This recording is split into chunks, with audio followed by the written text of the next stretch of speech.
or tuning in the sun. This is TFM, get ready to rock. From AM to PM, come on, let's talk. TFM 95.4. Let's talk. Live on TFM and the TFM Facebook page. This is the live feed of TTV. Let's talk.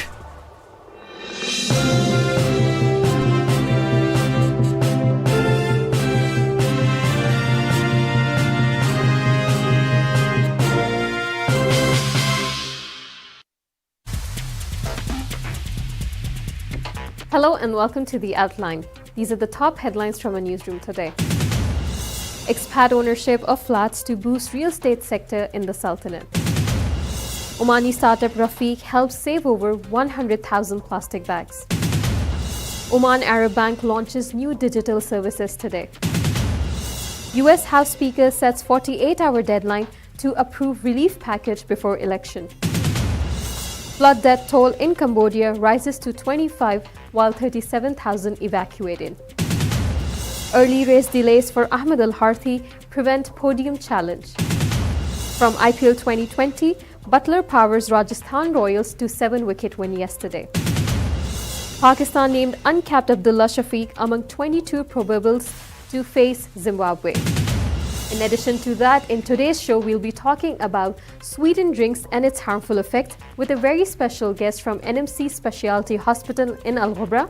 But before that, let's see how the weather condition in the Sultanate looks like in our weather update. I'm Antra Bose with your daily dose of weather, and we're standing outside the TFM studio in Al Khair. This week, we're talking about staying healthy during changing weather, and one of the easiest healthcare tips for weather-related ailments is steam inhalation. Steam helps to clear out any stuffy respiratory tract and also soothes scratchy throat issues. That was our tip today. We'll step inside the studio and talk a little bit more about weather. Oman Meteorology and Public Authority for Civil Aviation have issued an alert indicating there will be a reduction in horizontal visibility during fog.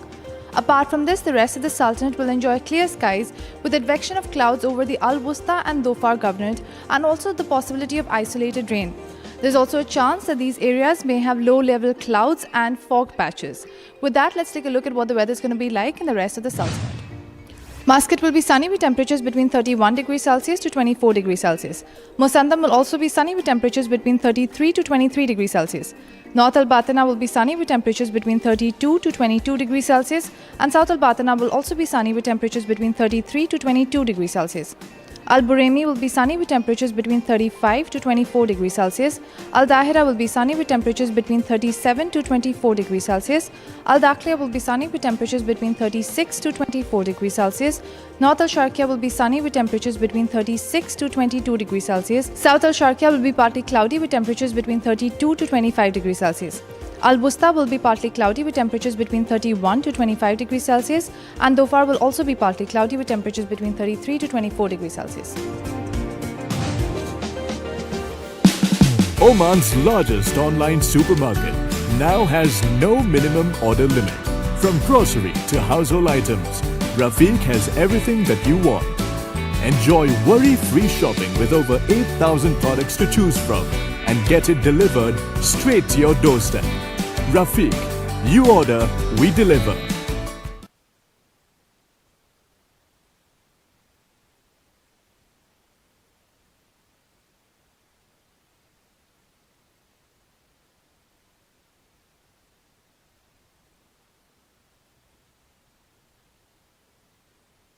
Welcome back to TTV. You're watching Outline.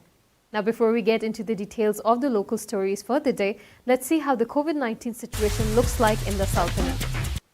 The Ministry of Health officials today announced the registration of 8 new deaths due to coronavirus in the country.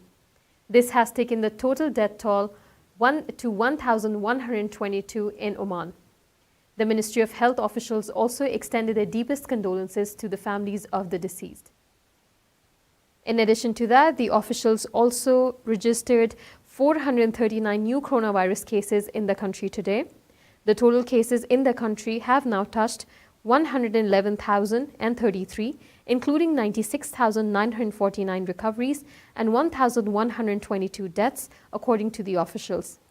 In fact, in the past 24 hours, 549 recoveries were also reported. The ministry urged everyone to adhere to social distancing instructions issued by the Supreme Committee and the Ministry of Health. And now from our local desk. Oman's realty sector will get a boost with expats buying flats in the country in the form of long-term and investment, the Ministry of Housing and Urban Planning, known as MHUP, said. The minimum price for expats to purchase flats in Oman under the newly launched real estate scheme has been set at 45,000 Omani riyals, and those who buy these flats can either live there personally or allow relatives of the first degree to reside within. First-degree relatives include the flat owner's parents, siblings, and children. Those who buy these properties have to be above the age of 23. The regulations were issued by the ministry as part of its decision for expatriates in Oman to buy flats under its Unsurfaced scheme. Under the right to Unsurfaced scheme, expats who buy flats have the right to access all the shared and common areas of the building, as well as to use the property as collateral for any financial transactions. The ministry said it can yield a number of economic benefits to the real estate market and to investment parties, including pumping liquidity into the real estate market to increase its performance rates, contributing to the implementation of programs aimed at economic diversification and strengthening the financial position of the Sultanate, and providing the requirements for a competitive business environment attractive to investors. It will also help in expansion of real estate development projects and activating innovative policies to rotate residents, funds locally, while the expenses of beneficiaries in services represents an addition to the market. Now, under these rules, residential units may not be sold before construction works are completed. The property must be a multi-story residential cum commercial building and must be within the places specified for sale and licensed by the Ministry of Housing and Urban Planning after completing the construction and accordingly dividing up the project. The MHUP also added that the age of the building must not exceed 4 years from the date of issuing the building completion certificate. The number of rooms in a residential unit must not be less than 2 rooms with utilities, and the number of floors must not be more than 4 residential floors.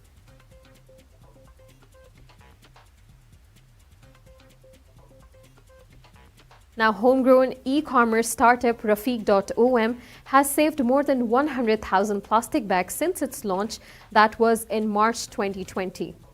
Rafiq's product deliveries are made directly to the shopper's home in sanitized reusable crates and insulated boxes, saving dozens of plastic bags with each order. Launched just as the country was implementing social distancing norms, Rafiq has proved to be a savior for close shoppers in Muscat who prefer to shop from the comfort and safety of their own home. With over 30 categories spanning from fresh fruits and vegetables to stationery and mobile phones, Rafiq has successfully managed to bring a department store into the home of the consumers. Payam Ashori, the founder of Rafiq.om, said, "We aim to be eco-friendly from the outset. We see so many plastic bags being used in department stores and grocery stores. Sometimes the baggers pack just one item per bag. Most of the bags end up in the trash and in our oceans. At Rafiq, we limit the use of plastic to only fresh fruits and vegetables. Everything else is delivered to the customers in reusable sanitized crates." Oman will ban single-use plastic bags starting 2021 as part of efforts to reduce pollution and protect the environment. Beach cleanup initiatives in Oman end up clearing on average of 5 million plastic bags every 3 months from the shores of Oman.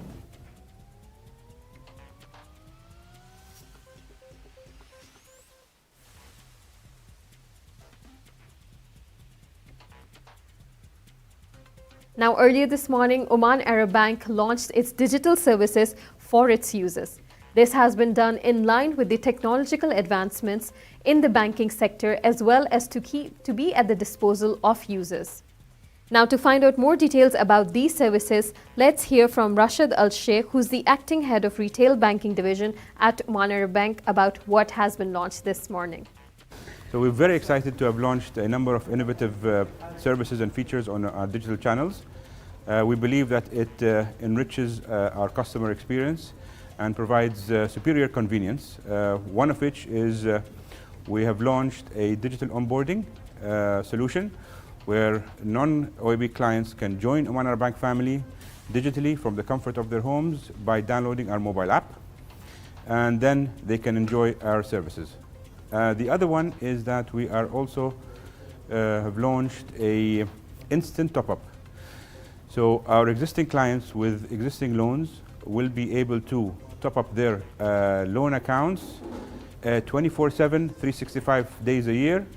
And the whole process is driven by technologies such as AI, and decisions are made on the spot, and the whole process takes a matter of minutes from request to money in the account. Ultimately, a visit to the branch would need to be there to finalize the documentation. However, they can still enjoy a product that we're launching specifically on the digital channels, which is a high yield savings account. So that really gives them a reason for our non-OAB clients to join OAB, is they can open the account digitally and they can transfer some of their savings to us and make their money work hard for them while we give them a high interest yield. And additionally, they get an opportunity to win a 50 riyals directly credited to the account as soon as they open the account, if they are the one of the 500 customers that open an account with us. Okay. So there's a lot of benefits that we give. The savings accounts, the super growth accounts, is available for both. And I think we at the Manara Bank have made it as a cornerstone of our strategy to build infrastructures that enable digitization and the transformation of the bank, knowing that the entire world is moving to digital sort of transactions. So this is one of the services or a first or the third phase of services that are targeting providing great customer experience on digital channels. However, the team is currently working on the next batch of digital services. So the journey continues. Moving on with our local news.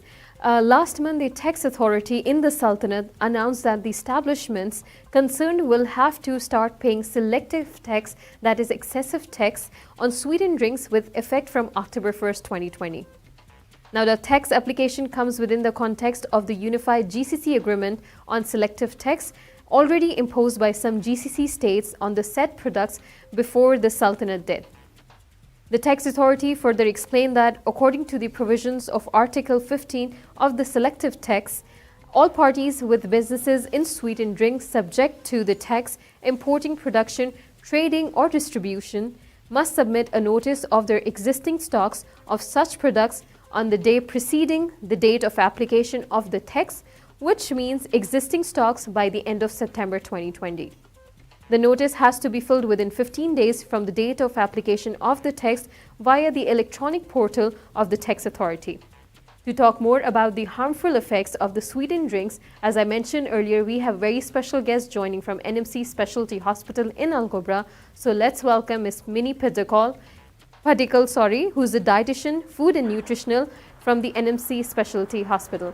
Thank you so much, Ms. Minnie, for joining us today.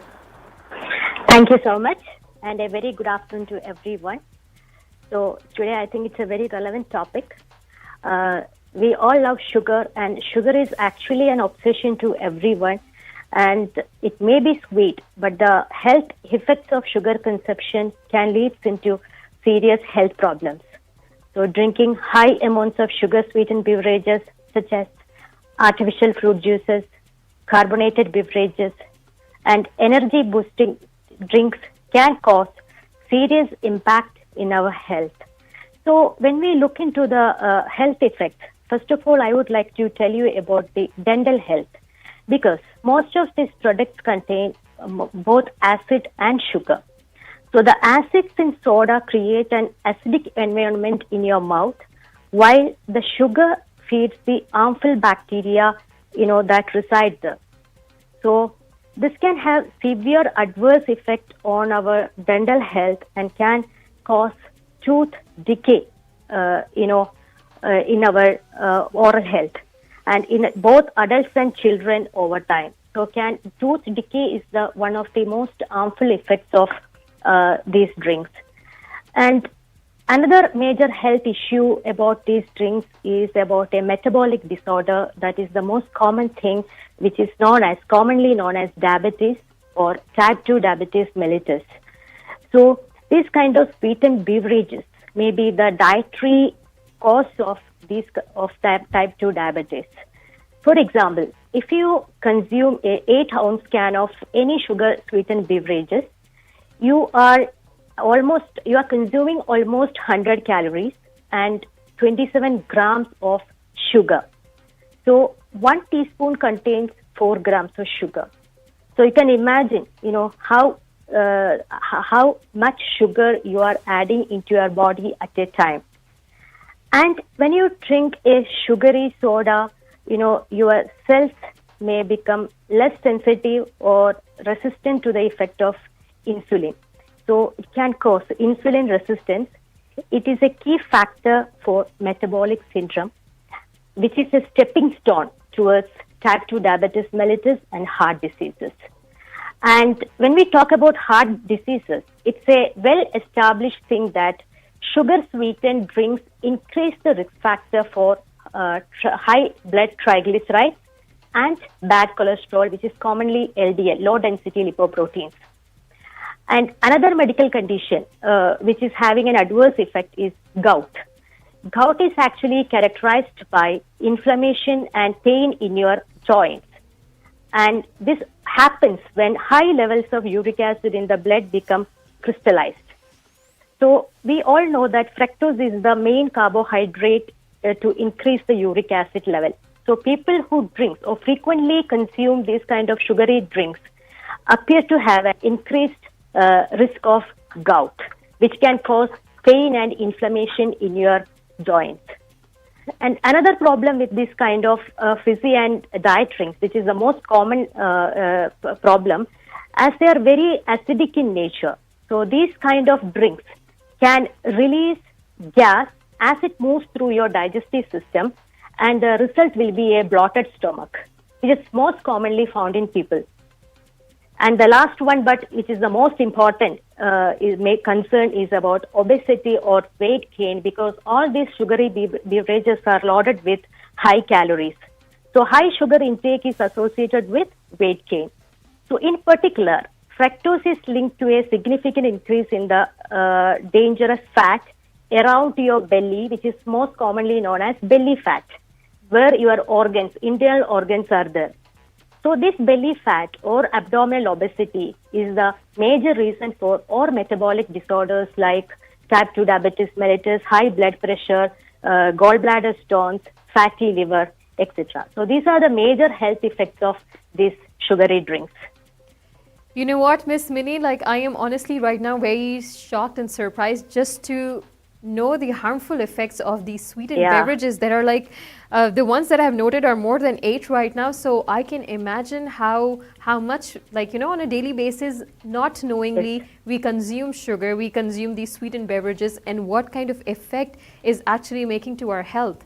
And talking about these effects that you just briefly explained to us, what kind of effects do you see more in children and in adults in the Sultanate?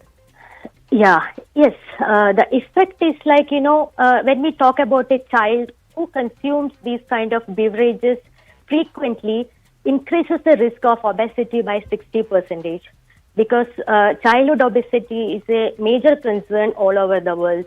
So children, who usually substitute these sugary drinks for their nutritious choices may not receive enough essential nutrients such as iron, the most important thing, folate, vitamin A, calcium, etc. So which can leave them at a risk for nutritional deficiencies. The nutritional deficiencies and obesity is the major health risk for kids.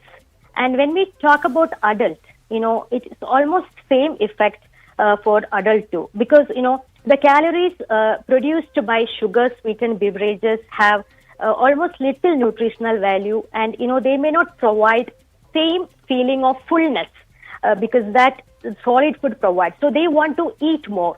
As a result, the total energy intake increases and can lead into weight gain. So this is the major health impact on adult. So the rest of all I already explained in the first part. Yes. Miss Minnie, during your time period here at NMC, have you been witnessing any such cases that is coinciding with the sweetened beverages? Like, I know you see a lot of patients on a daily basis. Are there any cases that are mainly because of the consumption of these sweetened beverages? Definitely. There are many cases that are coming, and we can clearly make out that, a person who consumes these kind of juices and beverages are having a borderline diabetes, increased triglycerides, and belly fat, the higher ratio of belly fat circumference.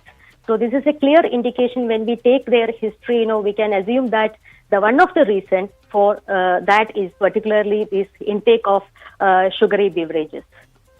Right. Miss Minnie, we were just talking about the sweetened beverages. There are also drinks available in the market that says diet, and it has no sugar. A lot of juice boxes that I have seen on myself, that a lot of juice boxes, these Tetra packs, they says no added sugar, no added flavor. Do you really think that is true, or should people actually read or look into something else?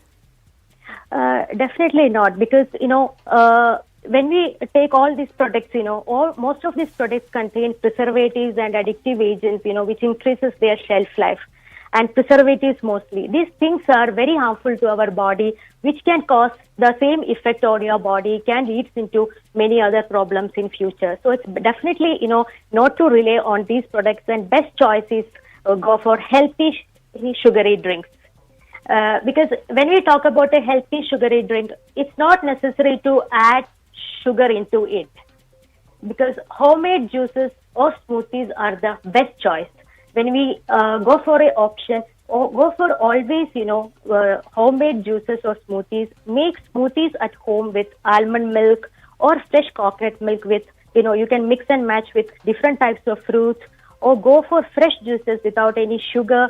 Even, we can go for homemade iced tea, herbal teas, coconut water, which is the best for your body, lemon water, and lot of vegetable juices. In the sense, beetroot juice. That is the best choice for adults, because, this beetroot juice, we can mix and match with different types of fruits and vegetables, can actually lower your blood pressure. It is a good home remedy to lower your blood pressure, and also it will give you fullness to your stomach, and like that, you can reduce your body weight if you are having higher higher BMI.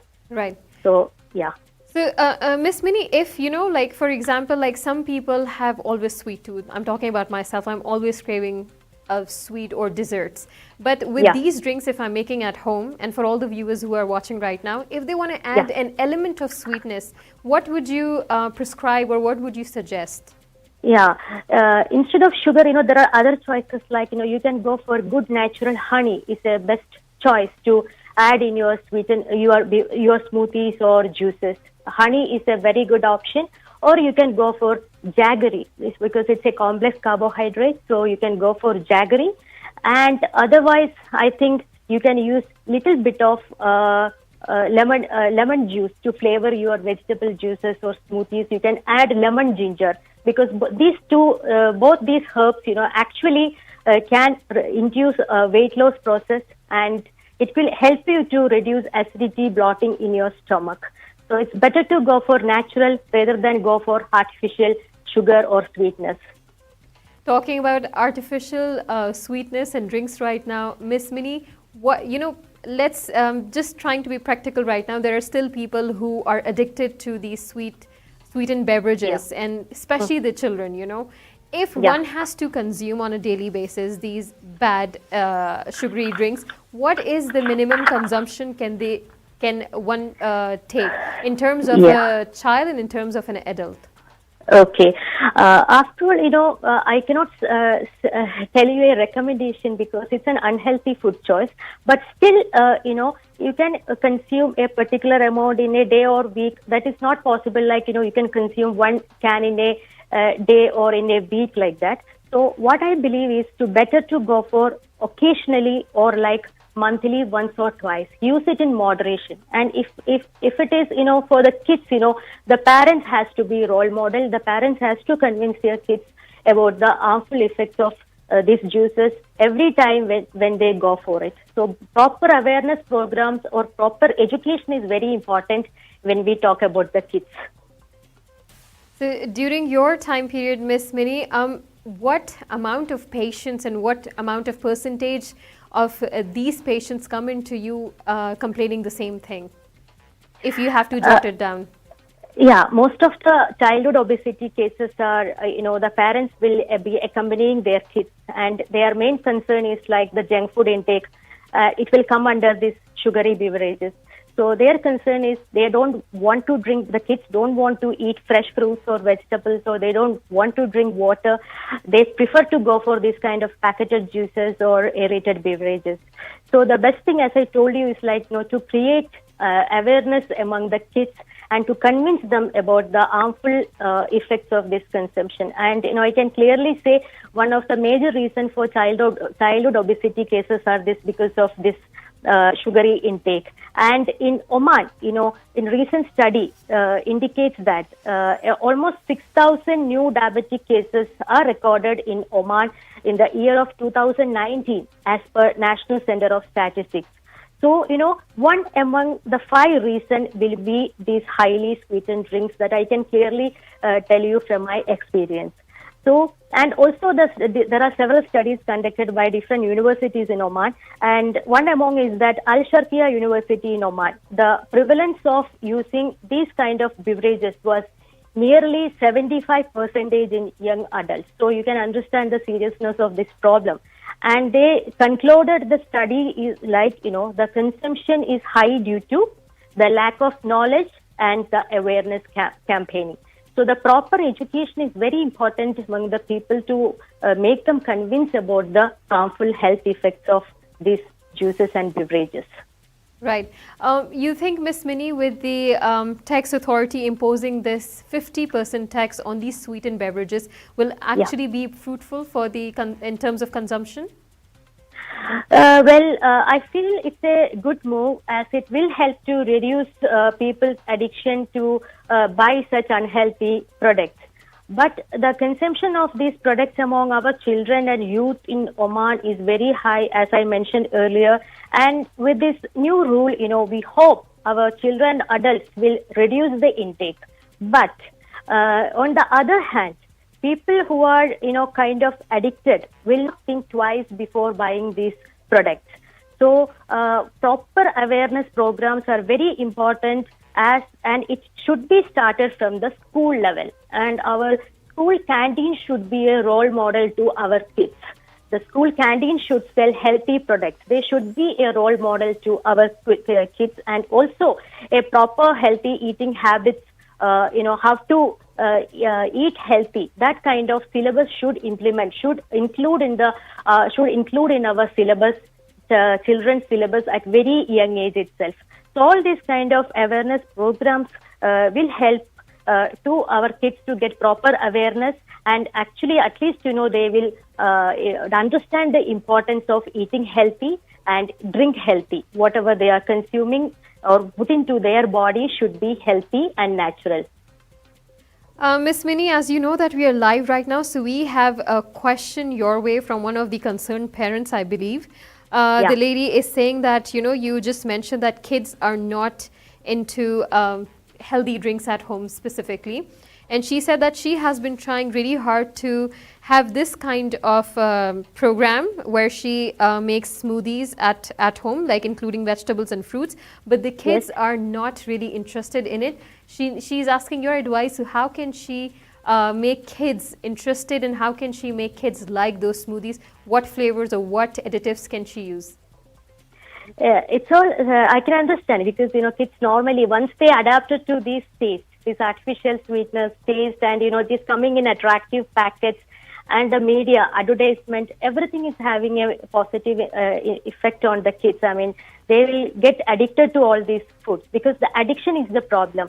So it's not easy to change it in one fine day, but gradually we can advise them, we can give them with attractive servings, with attractive glasses, and also you can garnish it with a lot of fruits and whatever they like, with some nuts and all, and give some nice flavor to the smoothies, like vanilla flavor. You can add just some vanilla flavor, hazelnut flavor, whatever they like. And and moreover, as a parent, you can advise your kids, and you can show small videos. You can read them small articles and make them convinced that these are the harmful health effects. When you drink this juice, you will become obese, you will have overweight, you will get high sugar. So gradually, I believe, when we talk to them or when we convince them properly, they will change. And we need that change, of course.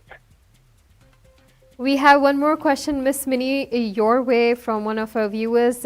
He's asking what kind of food and drink consumption he can have since he is trying to lose weight and control his cholesterol. Okay. It all depends upon his BMI and the cholesterol level, everything. There are a lot of things to look into it. But still, I can tell you the one word to decrease his body weight or reduce his cholesterol is having a very light dinner at night. At least, one dinner should be rich in fiber with good quality protein and fruits.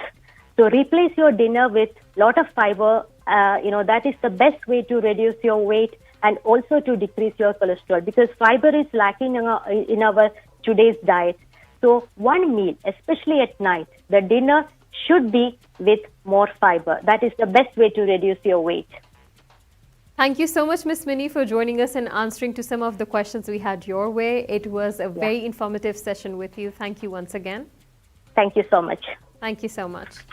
It's time for us to take a quick commercial break, but stay tuned as we have more latest updates coming your way from our international desk. Oman's largest online supermarket now has no minimum order limit. From grocery to household items, Rafiq has everything that you want. Enjoy worry-free shopping with over 8,000 products to choose from and get it delivered straight to your doorstep. Rafiq, you order, we deliver. Welcome back to TTV. You're watching Outline. And now from our international desk. U.S. House Speaker Nancy Pelosi said recently that White House and congressional lawmakers must reach an agreement in 48 hours if they want to pass a new COVID-19 relief package before the presidential election in November. Pelosi said in an interview with ABC News that the 48 only relates to if we want to get it done before the election, which we do. We are saying to them we have to freeze the design on some of these things. Are we going with it or not, and what is the language? I'm optimistic because, again, we have been back and forth on all of this. Asked about whether Americans are going to get pandemic relief before November 3rd election day, Pelosi said that depends on the Trump administration. She said that the fact is that we cannot, the heart of the matter is to stop the spread of the virus. Pelosi and Treasury Secretary Steven Mnuchin have been negotiating a new COVID-19 relief package for months, with the most recent call on Saturday night resulting in some encouraging news on testing, according to Drew Harmel, spokesman and deputy chief of the staff for the House Speaker. Flash floods in Cambodia have so far claimed 25 lives and forced the evacuation of 37,396 people, Seek Vichit, a spokesman for the National Committee of Disaster Management, said on Monday. Tropical storm-triggered rains caused floods in 19 of the kingdom's 25 cities and provinces since the beginning of the month, he said, adding that 312,224 people have also been affected. As of Monday morning, the floods have killed 25 people, he told Xinhua News. The floods have also inundated 73,720 houses and 293,177 hectares of rice and other crops, the spokesman said.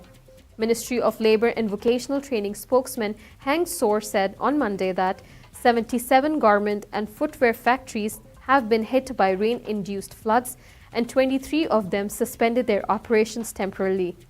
Approximately 17,000 workers were affected by the suspension of production, he told Xinhua News.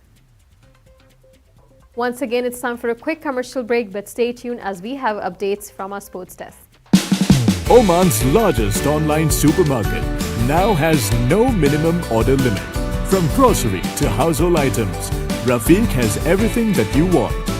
Enjoy worry-free shopping with over 8,000 products to choose from and get it delivered straight to your doorstep. Rafiq, you order, we deliver. Welcome back to TTV, now from our sports desk. Race 1 Pro-Am class winners Ahmed Al-Harthi and Tom Kenning experienced a challenging conclusion to their debut weekend in the International GT Open at Spa-Francorchamps on Sunday, October 18, when early delays in the second contest restricted them to a top 6 Pro-Am finish. Having enjoyed a spectacular Saturday at the Belgian track with an overall third place and Pro-Am victory in the 97 Aston Martin Vantage GT3, the Oman racing drivers had to settle for a less satisfying 6th in class and 10th overall after Al-Harthi was badly held up during his stint. Added to that, the duo had to contend with a 10-second success penalty in the pit stop from day one's result. From IPL 2020, Jos Buttler remained unbeaten on 78 runs from 48 balls as Rajasthan Royals secured a comfortable 7-wicket run over Chennai Super Kings in the Indian Premier League clash on Monday.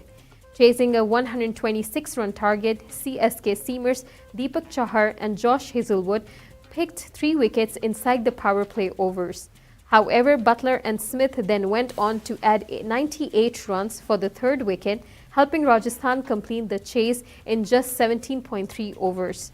Earlier in the day, CSK's decision to bat first backfired as the team could only manage a partly 125 runs with the fall of 5 wickets after 20 overs. Ravindra Jadeja finished the innings unbeaten on 35 from 30 deliveries as the informed batsmen Faf du Plessis and Shane Watson failed to fire big. Among the Rajasthan bowlers, it was Shreyas Gopal, Rahul Tewatia and Jofra Archer who did the most damage. All the 3 bowlers maintained a clinical economy rate of less than 6. In a squad led by Babar Azam, the 20-year-old batsman is one of the 3 players who are set to potentially make their international debuts in the upcoming white ball series against Zimbabwe. There are several high-profile omissions from the list of 22 names, which, with quick bowlers Hassan Ali and Naseem Shah left out after sustaining injuries. Both players have been told to play in the Quaid-e-Azam Trophy to prove their fitness. Also missing out on selection in the squad are Shoaib Malik, who struck a blistering 56 runs to be named Player of the Match in the final of the National T20 Cup, and Sarfraz Ahmed. With this, we have come to the end of the show for today, but stay tuned as we will be back again tomorrow at 2 p.m. with more latest updates and news your way. Keep watching TTV. You've just heard the live feed from the TTV studios on TFM 95.4. Let's talk.